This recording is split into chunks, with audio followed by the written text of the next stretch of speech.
करते हैं कई शास्त्रकार, कई प्रेमी जन, बोले भाई एक बात बताइए आप, उसने भगवान से प्रेम ही तो किया था, भगवान से प्रेम करना बुरा है क्या? और कौन ऐसा व्यक्ति है जो भगवान से मोहित ना हो जाए? अभी तो भगवान की ऐसी ऐसी सुंदर मूर्तियां बनती हैं, उन्हीं से मोहित हो जाते हैं, और जिसके सामने ही भगवान खड़े हुए हों वो मोहित हो गया, तो उसने बुरा क्या कर दिया? ये दृष्टिकोण देखना। अब आप एक नया दृष्टिकोण फिर से देखते हैं भाई, ये जायज बात लगती है। आप सोचो इस बात को भाई, जिसके सामने स्वयं भगवान खड़े हों वो मोहित ना हो, कोई भी मोहित हो जाएगा, तो वो शूर्पणखा यदि मोहित हो गई भगवान से तो क्या हुआ? तो यहां फिर शास्त्रकार ही उत्तर देते हैं कि मोहित तो हुई, तो भगवान के निष्काम भाव को मांगती ना, कि भगवान मैं आपके चरणों में समर्पित हूं। सबरी भी तो थी ना, वो तो भगवान को ही अपने लिए समर्पित करवाना चाहती थी ना। बोले कि ये मेरे ही बन जाए, तो सबरी भी तो समर्पित। अब कहेंगे कि जी भगवान तो दयालु होते हैं, ये बात भगवान को देखनी चाहिए थी। चलो इसका जैसा भी है, जैसा भी करके भगवान के पास पहुंच तो गई, इस भाव से भी पहुंच गई, तो हाँ, यही शूर्पणखा का कल्याण कैसे होता है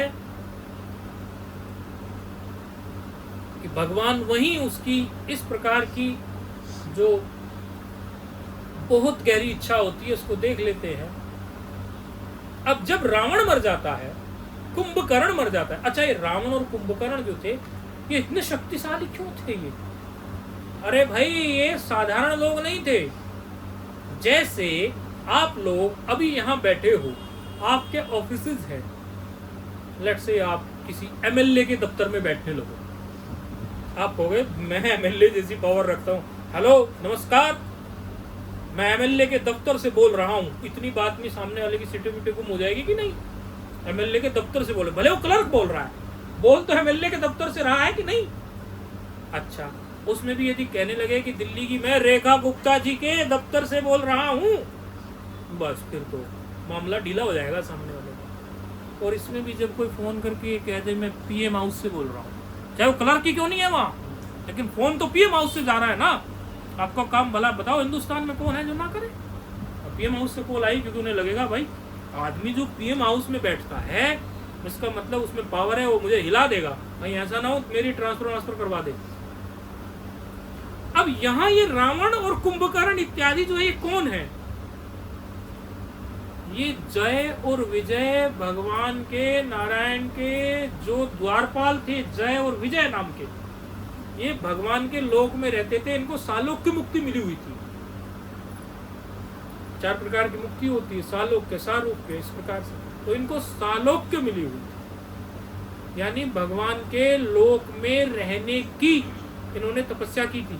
पहले ये जय विजय जो थे एक श्रीधर ब्राह्मण के पुत्र थे, फिर इन्होंने तपस्या की थी।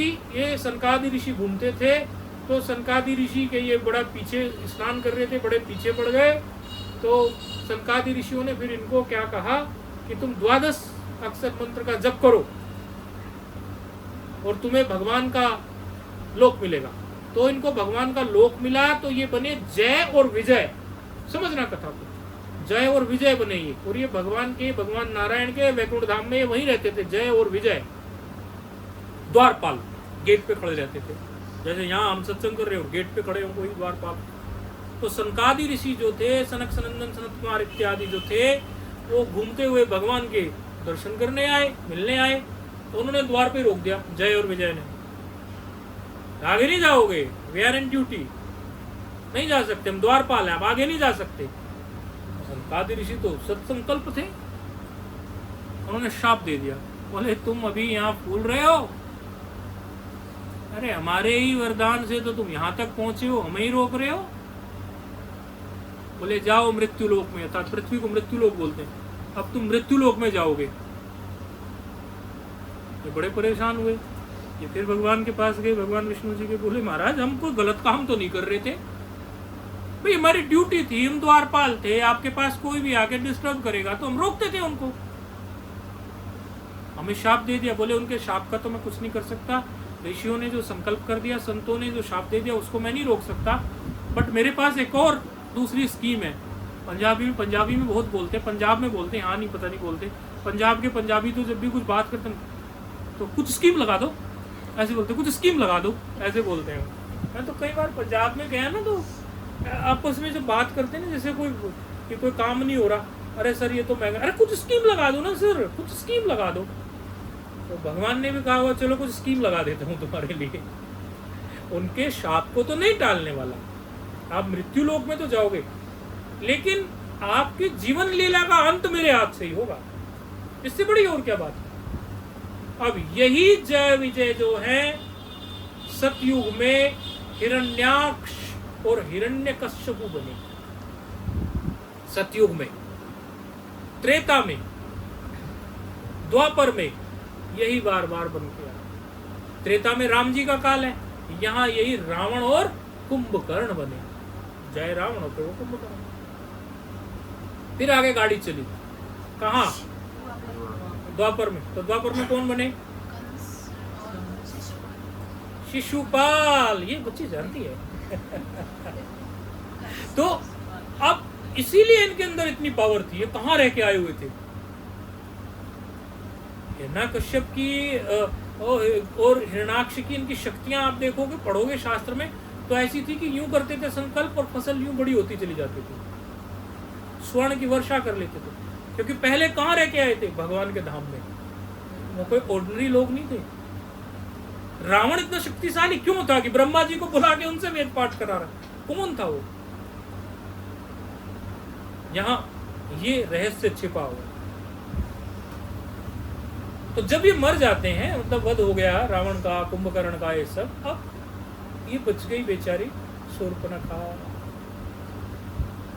इसने सोचा जीवन में कुछ बचा भी नहीं है, जिसको चाहा वो भी नहीं मिला, इधर से उस चक्कर में भाई का भी मैंने कर दिया बंटाधार, भ्राताश्री भी गए, मैं क्या करूं? संतों के पास गई, संतों ने बोला तू एक काम कर, तीर्थों का तीर्थ, तीर्थों का राजा पुष्कर है, वहां चली जा, भजन कर, छोड़ दे इन चक्करों को। वहां गई, भजन करी, खूब भजन करी, और भगवान प्रकट हुए। बोले भगवान मेरी क्या गलती थी, मेरी क्या गलती थी? मैंने तो एक चाहा ना। बोले गलती यही है ना कि तूने मर्यादा में जब जीवन है, उस मर्यादा के जीवन में तूने डिमांड जो कर दी वो अमर्यादित कर दी। तो मर्यादा पुरुषोत्तम के रूप में प्रकट है और तू पत्नी बनना चाहती है, इसका कोई लॉजिक नहीं है। बोले लेकिन मुझे पाना तो है, मुझे पाना तो है। बोले पाना तो है।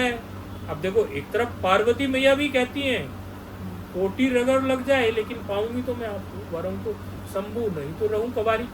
ये भी ऐसी सोच रही है, लेकिन माता का जो भाव था वो समर्पण था, इसका जो भाव था शूर्पणखा का, ये थोड़ा बिल्कुल अपना ही बना के रख ले ऐसा था।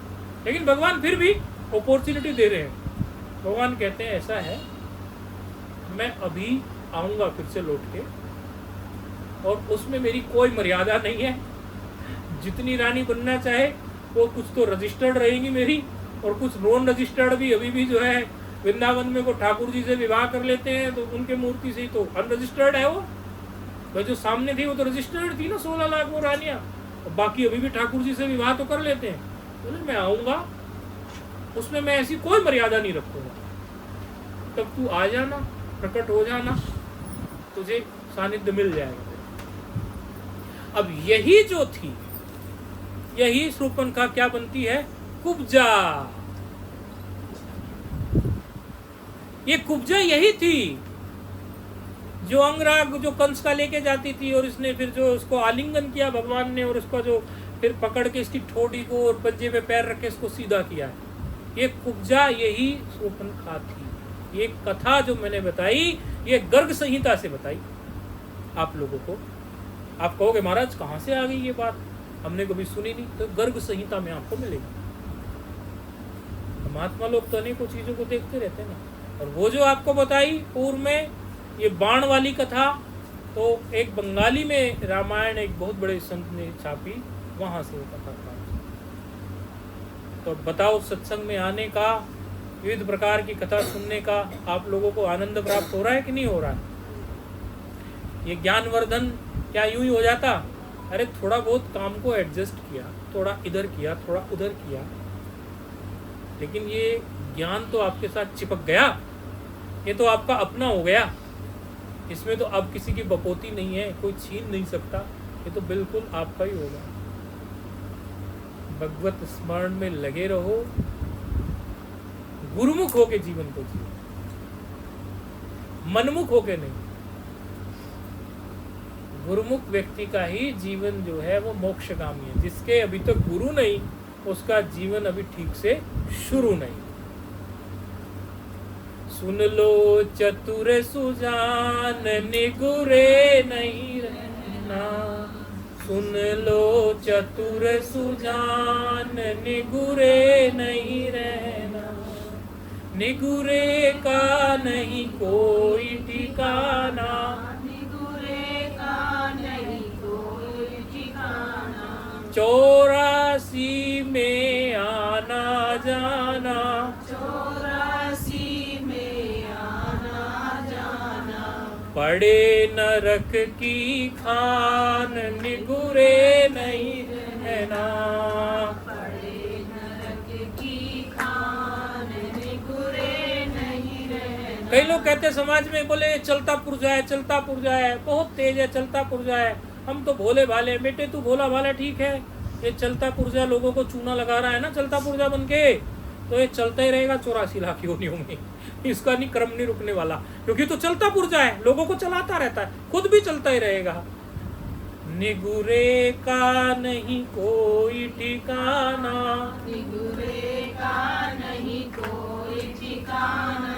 84 में आना जाना, 84 में आना जाना। पड़े नरक की खान, निगुरे नहीं रहना। पड़े नरक की खान, निगुरे नहीं रहना। निगुरा होता ही का अंधा, निगुरा होता ही का अंधा। खूब करे संसार का धंधा, खूब करे संसार का धंधा। पड़े नरक की खान, निगुरे नहीं रहना।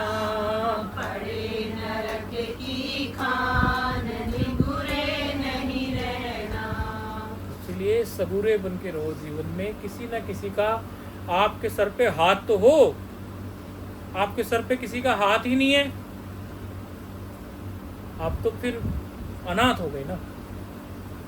अरे भाई, किसी कोई हो तो जिससे आप दुख दर्द में अपने दिल की बात कह सको। जीवन में कोई तो ऐसा हो, तभी तो कहते हैं त्वमेव माता च पिता त्वमेव तमेव बंधु च सखा त्वमेव। भाई आपके माता पिता के समान भी हैं, और कई बार आपके मित्र हैं। आप कुछ बात किसी को नहीं बता पा रहे, पति को नहीं बता पा रहे, पत्नी को भी नहीं बता पा रहे, भाई को भी नहीं। गुरुजी से पूछ लो, गुरुजी क्या करे, कैसे करे? बोले बेटा ऐसा है, तो ऐसा कर ले, या तो समय प्रतिकूल चल रहा है, चुप रहे, चुपचाप भजन करता रहे, ये टल जाएगा सब। गुरु तो ऐसे होते हैं। अरे वही तो अपने होते हैं भाई, उनसे ज्यादा निकट में निकट और कौन होता है? आप संसार के कितने भी रिश्ते बना लो, कुछ भी, तो आपको कितने सगे हों, कहीं ना कहीं उनके मतलब की जब तक बात करोगे तब तक ठीक है। अहेतु की कृपा, बिना किसी स्वार्थ के कृपा तो गुरुदेव ही बरसा सकते हैं ना, वरना सबका कोई ना कोई स्वार्थ छिपा है। जब तक उनकी अनुकूलता से बात करो, पति की अनुकूलता से बात करेंगे तो पत्नी अच्छी है, पत्नी की अनुकूलता से पति करेंगे तो पति अच्छा है। जिस दिन कुछ प्रतिकूल बात कर दोगे, सब ऐसा ही कर देंगे केवल जीवन में। इसीलिए गुरु अपने सहाय होते हैं। अपना इष्ट, अपना मंत्र जो है गुरु के द्वारा जो प्राप्त होता है, वो आपको गुरु का जो संबंध होता है, सारे रिश्तों का संबंध शमशान से आगे नहीं चलता। मैक्सिमम शमशान तक ले जाते हैं वो, मैक्सिमम। गुरु का संबंध उससे भी आगे होता है। जब शिष्य जाता है तो गुरु के द्वारा जो प्राप्त ज्ञान है, वो जो जप किया हुआ है, वो उसके जो सूक्ष्म शरीर, जो स्थूल शरीर से निकलता है, जो यात्रा करता है, स्थूल शरीर थोड़ी कहीं जाता है, वो तो वहीं पड़ा रहता है ना, सूक्ष्म शरीर, उसी में सारे संस्कार पड़े होते हैं। कहते हैं ना कि भाई अपने कर्म का लेके चला गया, ये इसके अंदर ही गया, वो संस्कार आपके अंदर ही पड़े होते हैं, वो गुरु का ज्ञान आपके अंदर ही पड़ा होता है, वो शमशान से आगे की यात्रा भी आपकी व्यवस्थित करता है। गुरुजन तो जब चेले का शरीर छूटता है, ये भी ध्यान रखते हैं कि ये इधर उधर के लोक में ना भटक जाए कहीं, इसको सही लोक प्राप्त हो, इसकी यात्रा पूरी हो। आप समझ नहीं सकते गुरु कहाँ तक निभाते हैं आपके साथ, आपकी कल्पना से बहुत परे। आपके जीवन में कोई नेगेटिविटी आने वाली हो, आपको बताएंगे नहीं, चुपचाप आपसे कुछ उपाय करवाएंगे, क्योंकि उन्हें पता है कुछ गड़बड़ घटने वाली है इसके जीवन में। यदि हम पहले इसको बता देंगे, या हड़बड़ा जाएगा, घबरा जाएगा, पर चुपचाप कहेंगे बेटा तू आजकल ये पाठ कर लिया कर, तू सिद्ध कुंजी का स्तोत्र पढ़ लिया कर, तू ऐसा कर लिया कर, उपाय बता देंगे चुपचाप। ये नहीं बताएंगे आपको कि ये समस्या होने वाली है, ये परेशानी आने वाली है। और शिष्य सोचता है कई बार, जिसको अकल है वो तो बुद्धि से सोचता है ठीक से, और इसकी अकल काम नहीं करती, वो कहेगा गुरुजी मुझे परेशानी क्यों आ गई। उसे ये पता नहीं कि पहाड़ जैसा कुछ आने वाला था, कंकड़ ही लगी है, बस कंकड़ लग के पीछे छूट गया तेरा, पहाड़ के नीचे दबने वाला था। बुद्ध के जीवन में आती है ये कथा। बुद्ध ध्यान में बैठे हुए थे और उनको एक कंकड़ आके लगी, ऊपर से पहाड़ टूटा और कंकड़ आके लगी। भिक्षु बोले कि भगवान ये क्या हुआ? बोले शायद मेरा ध्यान थोड़ा ओछा रह गया, इसीलिए ये कंकड़ लगी, और यदि मैं बिल्कुल ध्यान में नहीं होता तो मैं पूरा पहाड़ ही मेरे ऊपर आके गिरता। मैं ध्यान में था तो ये पहाड़ का टूट टाट के थोड़ी सी कंकड़ मुझे टच हुई। तो शिष्यों का और गुरु का ऐसा ही होता है। हम कई बार बहुत सी बातें बोल जाते हैं, कह जाते हैं, बाद में सोचते हैं हम तो ऐसा कहना नहीं चाह रहे, फिर बाद में कोई हमें बताता है कि मैं ऐसा सोच रहा था गुरुजी, आपने उसका समाधान मुझे दे दिया। उन्हीं के संकल्प से हम बोल जाते हैं।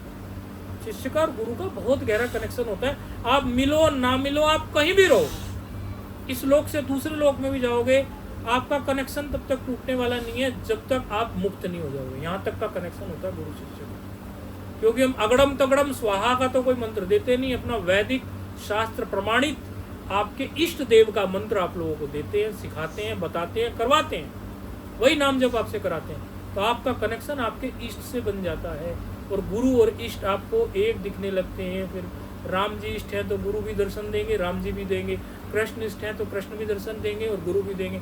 आपको पता चल जाएगा कि कृष्ण गुरु एक हैं, शिव गुरु एक है, शिव ही गुरु है, गुरु ही शिव है, शिव ही गुरु है, गुरु ही शिव है, दोनों एक है, कोई भेद नहीं है, दोनों एक है, कोई भेद नहीं है, शिव ही गुरु है, गुरु ही शिव है। भगवान में, और ये श्लोक के माध्यम से शुरू में ये श्लोक बोला था, ईश्वरो गुरुरात्मेति, जब आके बैठे थे ये श्लोक बोला था, ईश्वरो गुरुरात्मेति मूर्ति भेद विभागिने। हम अपने पास से नहीं बोल रहे, शास्त्र बोल रहे ऐसा। व्योमवद व्याप्त देहाय दक्षिणा मूर्तये नमः। बोले ईश्वर गुरु और हमारी अंतरात्मा आत्मा तो तीनों एक ही होते हैं, बस मूर्ति का ही भेद है, अलग अलग दिखते हैं। व्योमवद व्याप्त, पूरे आकाश की तरफ फैले हुए हो। कहीं भी जाओ आप, आकाश पीछे छोड़ता है क्या? बताओ, आज तक कभी ऐसा हुआ कि आप दुनिया किसी कोने पे चले गए, आकाश नहीं था वहां? इसलिए भगवान जी गुरु की तुलना आकाश से, आकाश स्वरूप उन्हें इसलिए बोलते हैं कि वो सब जगह मिलेंगे आपको, सर्वव्याप्त है ना, आकाश पीछा नहीं छोड़ता। ये नहीं होता आकाश के बाहर जो देखते हो वो आकाश है। आकाश कहते हैं ये अभी इसका आकाश ये है, ये आकाश ही है ना, इसको आकाश बोलते हैं। ये नहीं कि बोले ऊपर जाएंगे देखेंगे वही आकाश है, अभी यहाँ का आकाश ही है, बाहर निकलोगे वो आकाश। इसीलिए गुरु का और शिष्य का संबंध इतना घनिष्ठ होता है कि आपको घबराने की जरूरत नहीं है। आप जहाँ भी हो, जैसे भी हो, आपका मिलना नहीं हो पाया, नहीं मिल पाए, आप अपने इष्ट मंत्र को जपिए जो आपको मिला है, गुरु मंत्र को, और आप जपते जपते, आजकल तो फोटो का भी माध्यम है, मोबाइल का माध्यम है, गुरु जी का चित्र सत्संग भी उपलब्ध होते हैं। पहले तो ऐसा भी नहीं था। आप वहाँ से प्रेरणा पाइए। जो बेचारा किसी कारण नहीं पहुँच पाया उसके लिए हम बोल रहे हैं, या आप लोग भी कभी नहीं पहुँच पाओ तो उससे प्रेरणा पाइए कि गुरु महाराज मैं आज किसी कारण से नहीं पहुँच पाया, ये सत्संग तो सुनूंगा पूरा। और जो नहीं पहुँच पाया वो उस दिन का सत्संग वो अवश्य सुने, कहीं कुछ छूट ना जाए, कहीं कुछ छूट ना जाए, कहीं कुछ छूट ना जाए। गुरुमुख हो गए जीवन के, गुरु की सेवा में। कई लोग कहते हैं हमारे पास धन नहीं है तो तन और मन तो है, और तन भी क्या चाहिए, हम आप कहाँ लेके जाएंगे आपके तन को, हम अपने साथ तो लिए नहीं फिरेंगे। मन की बात आ गई मुख्य तौर पे। बोले गुरु महाराज हमारे पास धन नहीं है, कोई बात नहीं बेटा, अब तो हम बार बार बोलते हैं, कोई ये सोचता होगा गुरु महाराज के पास जाएंगे लिफाफा लेके जाना पड़ेगा। अरे तू 2 फूल ले आ, कहता गुरु महाराज 2 फूल कहाँ से लाऊं, कहीं तोड़ ला कहीं से बागीचे से, तो बागीचे में तो माली मना कर दे। अरे नीम के पत्ते कोई मना नहीं करेगा, 2 नीम के पत्ते ला गुरु जी को रख दे, हो गया बस। सत्संग सुनने आ, लेकिन कई लोग इस बात का फिर दूसरा बेनिफिट उठाते हैं। बोले गुरु जी ने कहा था नीम के पत्ते, तो नीम के पत्ते ही ले चलता हूँ, दक्षिणा तो देनी नहीं है। तो जिसपे जब जो जैसी परिस्थिति हो उसको वैसी परिस्थिति से ही अपनी सेवा करनी चाहिए। अगर ऐसी परिस्थिति है कि धन इत्यादि नहीं है तो नीम पत्ते भी ठीक है, और परिस्थिति है तो फिर कर्पण नहीं बनना चाहिए, क्योंकि जितना हम अर्पित करते हैं ना वही फिर मल्टीप्लिकेशन होकर हमें मिलता रहता है। प्रकृति में सब ऐसे ही चल रहा है, हमसे हमें भी जैसे कोई चीज़ वस्तु कोई प्राप्त हुई, आगे किसी को दे देंगे, किसी और काम में लग जाएगा, आती रहती है जाती है। ये स्थायी चीज़ें नहीं है, इनको आप स्थायी मत समझना।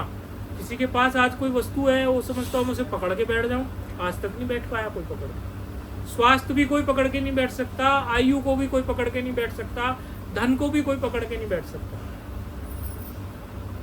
और धन तो हमने ऐसा देखा है नारायण कि तीसरी पीढ़ी में तो धन का मटिया मेट हो जाता है।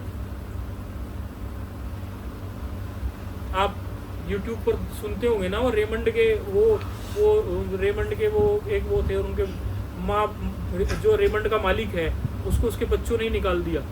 नहीं देखा हो तो YouTube में सर्च कर लेना, रेमंड के ओनर को उसी के, रेमंड कितनी बड़ी कंपनी, उसी के बच्चों ने निकाल दिया। सिंघानिया परिवार है, उसी के बच्चों ने। ये स्थायी कब रह सकता है? बोले फिर महाराज स्थायी तो रहना चाहिए। केवल ये रामचरितमानस की चौपाई जो है वही आपको स्थायित्व की तरफ ले जा सकती है। जहां सुमति वहां संपत्ति नाना। आप अपनी सुमति बनाए रखे, सत्संगी बने रहो, भजनानंदी बने रहो, एक पीढ़ी क्या आपकी सारी पीढ़ी भोग होगी। रघु जी के जीवन से राम जी के जीवन तक राजा ही होते आए ना, भागीरथ उनके वंशज से, ये सब उन्हीं के थे ना। किसको क्या कमी पड़ी बताओ? सुमति थी ना। आप लोगों की भी कई कई पीढ़ियां भोग सकते हैं। और पीढ़ियां बर्बाद कैसे, खूब देखता हूं मैं। एक पीढ़ी बढ़िया चलती है, खूब धन आता है, घर भी अच्छा बना लिया, कितने ही गज में सारा, संतान मट्टी पलीत करने वाली। सुमति नहीं बची ना, खुद सत्संग में गए नहीं, सत्संग में लेके भी नहीं गए, तब तो अरे बाबा क्या होते हैं, ये तो पाखंडी लोग होते हैं, बाबाओं के पास क्या जाना। वही बच्चों ने सीख लिया, वो भी नहीं गए, सत्संग में नहीं गए, सुमति नहीं बनी, शास्त्र ज्ञान नहीं हुआ। अरे गुरुजनों के पास जाओगे क्या दोगे? हमारे पास आते हम, हमसे जो जुड़ता है हम कहते हैं बेटा 4 नियम है। क्या छीन लिया हमने आपका? आपके जीवन को व्यवस्थित किया ना। अरे वो गुरु नहीं जो चेलों को कोई नियम ना सिखाएं। आप जैसे पहले थे, अंडा मांस मच्छी खाते थे, व्यभिचार करते थे, जीवन को बर्बाद करते थे, आप वैसे ही रहे। और गुरु जी के पास गए, गुरु जी ने भी कुछ नहीं कहा, बोले तू मेरा चेला बन गया, दक्षिणा धर, तू चाहे तर चाहे मर। ऐसे गुरु जी होते हैं क्या? कानाबत्ती कुर, दक्षिणा धर, तू चाहे तर चाहे मर, बस निकल यहाँ से दक्षिणा धर के। XYZ में फलानी जगह जाता हूँ, बहुत बड़ा मंदिर है, वो XYZ है, वहाँ कोई नियम नहीं है जी, वहाँ कोई नियम नहीं है जी। तो भैया वो गुरुजी ने तेरा जीवन बर्बाद किया है और तू अभी भी बर्बादी की तरफ है। जब गुरुजी के पास गए, कुछ सीखना चाहते हो ना, मतलब तुम अपने को अपग्रेड करना चाहते हो ना, ऊंचा उठना चाहते हो ना। और जब उन्होंने कोई ऊंचा उठने का आपको कोई नियम ही नहीं दिया, आप वहीं के वहीं हो। आप नॉनवेज खाते थे, नॉनवेज खा रहे हो, ड्रिंक करते थे, ड्रिंक ही कर रहे हो, जो भी आप करते थे उन्होंने आपको कोई नियम ही नहीं दिया है, तो उससे क्या होगा? आपका जीवन तो वहीं का वहीं है। आप खुद भी जाइए गुरुजनों के चरणों में, और यदि कोई दुर्गुण है उसको अपने गुरु के चरणों में रखिए। मुंह से नहीं बोल सकते, तो वैसे मन मन में प्रार्थना कीजिए। कई चीजें ऐसी होती है मुंह से नहीं बोल सकते, तो प्रार्थना कीजिए। बोले महाराज मैं छोड़ नहीं पा रहा हूं, लेकिन मैं चाहता हूं, मेरे मन में है, आप कृपा करो। कृपा होगी, धीरे धीरे धीरे धीरे धीरे धीरे आप छोड़ोगे। कई बार ऐसा होता है कि हम कह भी नहीं पाते, लेकिन आप जाओ तो सही, उनकी ओरा में बैठे तो सही, शक्ति मिलेगी, सामर्थ्य मिलेगी। और ना तो आप स्वयं आते गुरुजनों के चरणों में, ना अपनी संतान को लेके आते, ना अपने बेटे को, ना बेटी को, ना बहू को, ना किसी को। लिखवा के ले लो, बंटाधार होने वाला है। क्योंकि अरबों खरबों पैसे वेस्टर्न कंट्री लगा रहे हैं आपको बर्बाद करने के लिए। अरबों खरबों पैसे लग रहे हैं, अरबों खरबों। उन्होंने हमारे नवरात्रि के गरबा को ही कुछ और बना दिया। नवरात्रि खत्म होके दशहरा आया, डीजे में कैसे कैसे भोंडे गाने बज रहे हैं, गरबा पे कैसे ही उल्टे सीधे कपड़े पहन के लड़कियां नाच रही हैं, क्या क्या हो रहा है। अरबों खरबों पैसा लगा के फेस्टिवल्स को उन्होंने अपना बना लिया। दिवाली से पहले चॉकलेट के एड्स है यहाँ पर। फेस्टिवल हमारे नहीं बचे हैं, त्योहार हमारे नहीं बचे हैं, कंपनियों के बचे हैं। अरबों खरबों पैसा लगा के उन्होंने आपको बर्बाद करने का पूरे संसाधन जुटा रखे हैं। आपके इर्द गिर्द आपके बच्चों को पता भी नहीं होता कौन सी ड्रेस खरीदनी है, आपको एडवर्टीजमेंट बता देगा, ये खरीदो। खर्चे बढ़ते जा रहे हैं, खर्चे बढ़ते जा रहे हैं। एक कमाता था घर में, 4 खाते थे, पत्नी भी कमाती, पति भी कमाते, पैसा कम पड़ता है। क्यों? क्योंकि स्मार्टफोन जो नया लॉन्च होने वाला है वो होना चाहिए। लेटेस्ट जो है, चश्मा खराब हुआ ना हुआ, दूसरा चश्मा फैशन आ गया, कुछ और जीन्स एक नई आ जानी चाहिए, जूता एक नया आ जाना, कोई जरूरत नहीं है। उसी धारा में हम चले जा रहे हैं। यहां तक भी ठीक है, ठीक तो नहीं कह सकते, लेकिन फिर भी चलता है। कपड़ा वपड़ा खरीद लिया, कुछ संस्कारों को ही तोड़ मरोड़ कर दे रहे हैं, संस्कारों को ही तोड़ मरोड़ कर दे रहे हैं। अब से 25 वर्ष पहले 20 वर्ष पहले जब हम इंटरव्यू देते थे नौकरी के लिए, तो वो पूछते थे टेल मी अबाउट योरसेल्फ। अभी भी क्वेश्चन तो वो है। हम बोलते थे कि भाई मैं हूँ, मेरा नाम ये XYZ है और I have 5-6 members in my family. कहते okay okay, how many kids? मैंने कहा no, I am a bachelor actually, मेरी शादी नहीं हुई है। बोले फिर फैमिली कहाँ से हुई? मैंने कहा माँ बाप फैमिली नहीं होते क्या? दादी फैमिली नहीं होती क्या? भाई बहन फैमिली नहीं होते क्या? लेकिन अभी फैमिली का मतलब क्या बन गया? पति पत्नी और बच्चे खुद के, यानी माँ बाप हमारी फैमिली में नहीं आते क्या? फैमिली शब्द ही बिगाड़ के कर दिया उन्होंने। मतलब 20 वर्ष पहले जब हम इंटरव्यू देते थे, तो हमसे जब वो ऐसा बोलते थे तो मैं इंटरव्यूअर को डांटता था, what do you mean by family? यदि मैं मैरिड हूं और मेरे बच्चे, वो मेरी फैमिली है, यानी मेरे माता पिता मेरी फैमिली नहीं है क्या? आप अभी कुछ भी बोलो, आप भी संसार में सुनते होंगे, फैमिली का मतलब लोग केवल अपनी जनरेशन से नीचे की जो जनरेशन है, अपनी पत्नी बच्चों को फैमिली कहते हैं। माँ बाप नहीं है क्या भाई? तेरे भाई बहन फैमिली नहीं है? मतलब कर दिया ना छोटा। किधर ले जा रहे हैं ये? और सत्संग आपको व्यापक करता है बेटा, वसुदैव कुटुंबकम, ये संपूर्ण पृथ्वी तेरा कुटुंब है। अब यहाँ बैठे हो आप लोग, गुरु भाई गुरु बहन बैठे हो यहाँ पर, 36 बिरादरी के लोग आप बैठे हो। इसमें कोई ब्राह्मण है, कोई बनिया है, कोई ठाकुर है, कोई जाट है, कोई यादव है, कोई पंजाबी है, कुछ भी हो। पंजाबियों में भी कई तरह के हैं, ब्राह्मणों में भी कई गोत्रीय हैं, सब तरह के। प्रेम से बैठे हो कि नहीं बैठे हो? तो सत्संग ने आपको जोड़ा के तोड़ा? सत्संग ने समाज को जोड़ा है ना। आज जो मीडिया भी संतों की किरकिरी करती है और संतों के बारे में लांछन और दुनिया भर की बातें करती है, जरा ये तो जान लो कि अभी भी धरा पर संत ही हैं जो समाज को जोड़ रहे हैं, तोड़ नहीं रहे हैं। वो इतने लोग इकट्ठे हो गए, आप भाई मैंने तुम्हें पैसे दिया क्या? तुम ही मुझे कुछ दक्षिणा दोगे, बल्कि तुम में से कोई लोग 2 रुपए 4 रुपए दक्षिणा दोगे, मैंने तो तुम्हें कुछ नहीं दिया। राजनीतिक पार्टी में भीड़ इकट्ठी होती है, पैसे ले जाते हैं या नहीं ले जाते? तो वहां क्या है? स्वार्थ। और सत्संग में क्या? प्रेम, सद्भाव। सुमति हुमति सबके उर रही, सुमति और कुमति सबके उर में रहती है। अच्छी चीज और बुरी चीज, किस चीज को आप अपने अंदर से निकालना चाहते हो, बाहर लाना चाहते हो? सत्संग आपके अंदर की सद्गुणों को बाहर लाता है। शैतान और देव दोनों आप ही के तो अंदर है। रावण और राम बाहर कहां है? आपके अंदर से प्रकट हो रहे हैं ना अभी तो। आप अपने रामत्व को जगाइए, तो वो रामत्व को जगाने की जो भावना है वो तो सत्संग से ही प्राप्त होगी ना, वो ज्ञान तो सत्संग से ही प्राप्त होगा ना।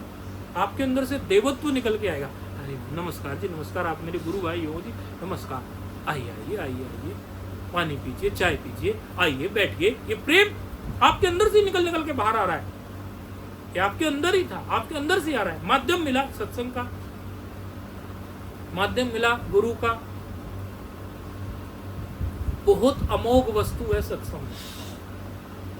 गुरु के चरणों में जाना, सुनना। गुरु के लक्षण भी हमने बहुत बार बता दिए हैं आप लोगों को। क्षत्रिय ब्रह्मनिष्ठ होते हैं जो गुरु, शास्त्र के ज्ञाता हों, एक्सप्लेनेशन पावर हो, सारी चीजें हों, और उनकी स्वयं ब्रह्म में निष्ठा हो। एको ब्रह्म द्वितीयो नास्ति। केवल शास्त्र को तोते की तरह न बोलते हों, वो स्वयं उस जीवन को जीते हों, उनके आचरण में हो वो। और जब कहीं ऐसे गुरुजन संतजन मिल जाए और वहां तक हम ना पहुंच पाए या किसी को पहुंचने न दे, तो हमने भारी पाप कर दिया, क्योंकि अवसर दोबारा नहीं मिलता। फिर मत कहना कुछ कर न सके, ये जीवन जो अनमोल मिला, गुरु संतों का भी योग मिला। फिर भी प्रभु कृपा, फिर भी गुरु कृपा को पाकर तुम ये जीवन यदि धन्य कर न सके, फिर मत कहना कुछ कर न सके, फिर मत कहना कुछ कर न सके। जब अंत समय आ जाएगा, तब कुछ ना तुमसे बन पाएगा। फिर कुछ नहीं होना, फिर तो वही हारेगा हरे राम, हारेगा। मुंह से, जबान से कुछ निकलने वाला भी नहीं है। कफ जम जाता है, यहाँ बुढ़ा बोलना भी नहीं जा सकता, बुढ़िया बोल भी नहीं सकती।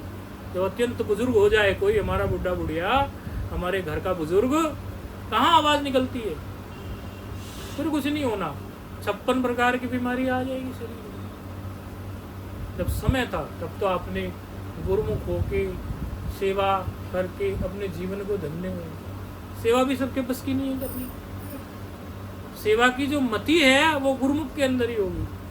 गुरु की सेवा साधु जाने, गुरु सेवा का मूल पहचाने। गुरु की सेवा साधु जाने, गुरु सेवा का मूल पहचाने। गुरु सेवा सब उन पर भारी, समझ करो सोई नर नारी। उन पर भारी, समझ करो गुरु सेवा यम दंड न लागे, दुर्मति भाजे पातक नाशे।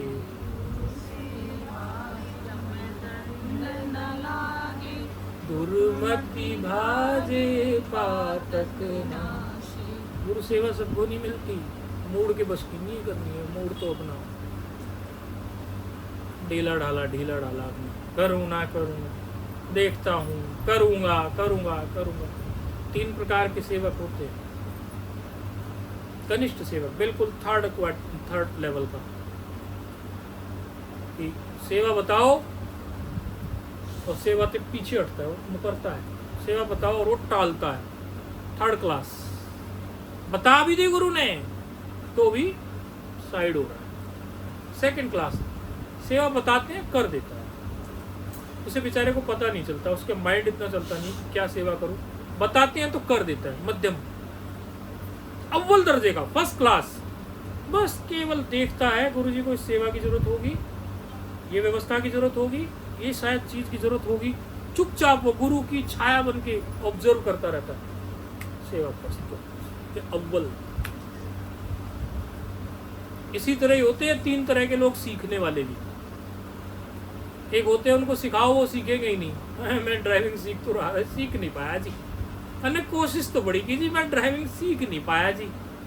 जी बेवकूफ़ है भाई, दुनिया में ऐसी कौन सी चीज़ है जो तो सीख नहीं सकता? मैं नहीं सीख पाया जी, मैंने कोशिश बहुत की, मैं नहीं सीख पाया। ये 3rd लेवल का है।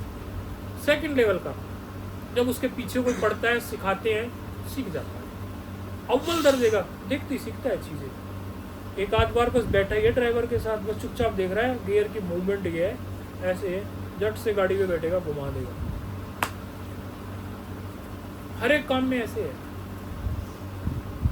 आत्म प्रशंसा नहीं कर रहा हूं, बहुत सी चीजें मैंने अपने जीवन में पूछी ही नहीं किसी से। मैं चुपचाप देखता रहा और करने लग गया, देखता रहा और करने लग गया, और करते करते आ गई। कहीं को प्रॉपर ऐसा नहीं कि मैं उसकी ट्रेनिंग लेने गया हूँ, करते करते करते करते बस देखा शुरू कर दिया, देखा शुरू कर दिया।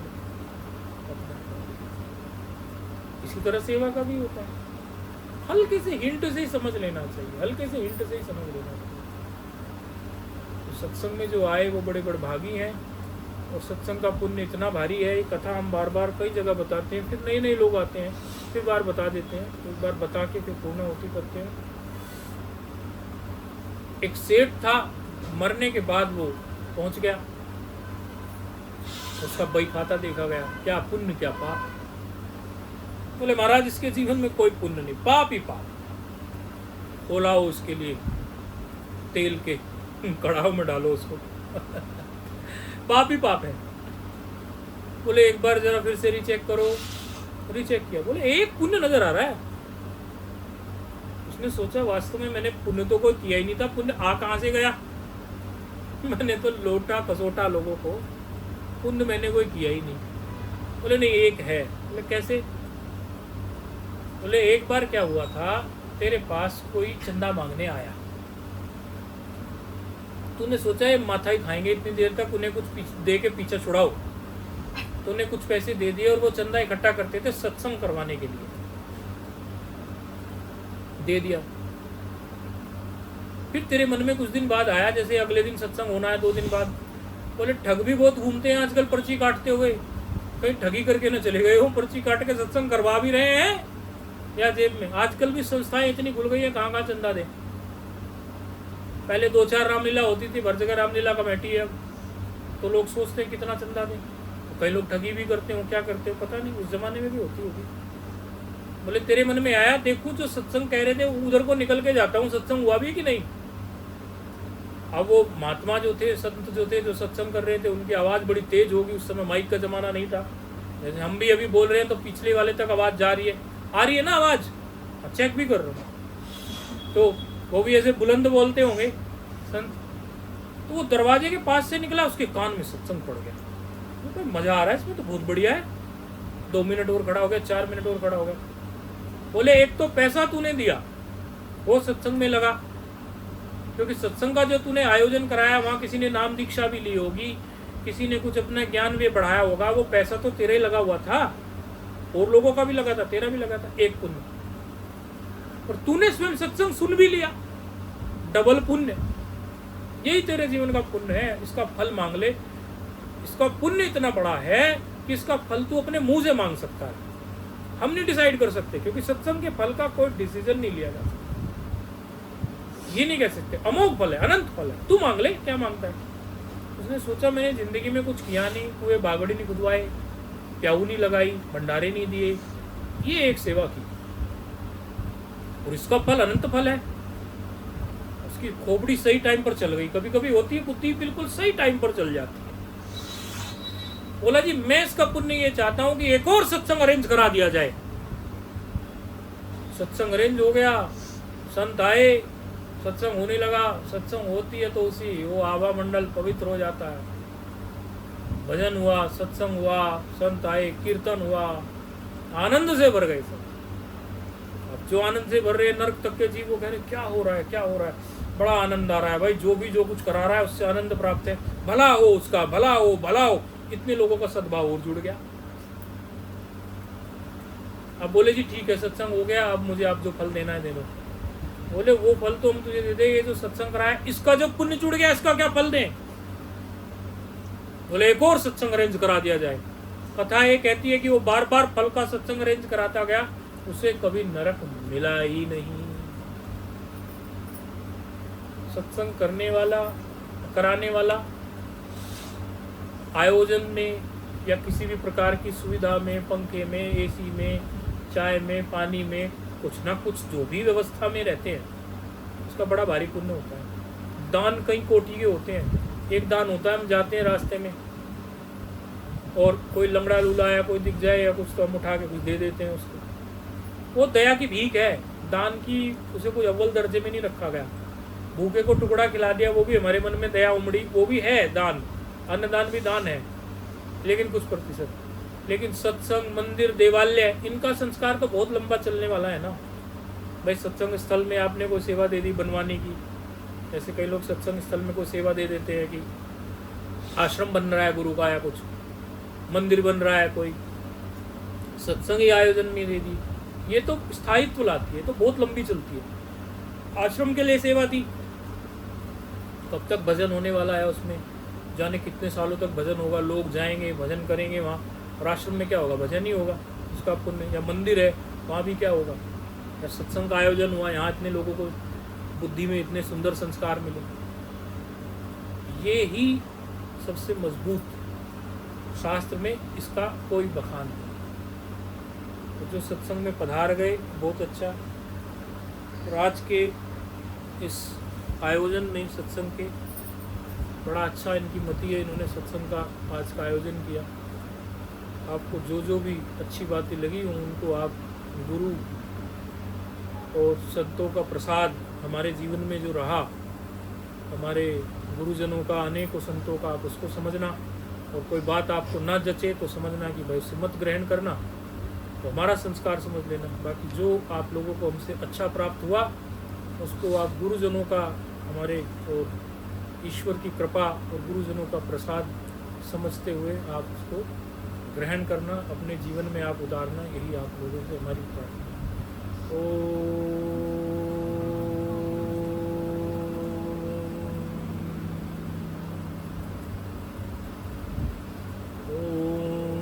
पूर्णमदः पूर्णमिदं पूर्णात् पूर्णमुदच्यते पूर्णस्य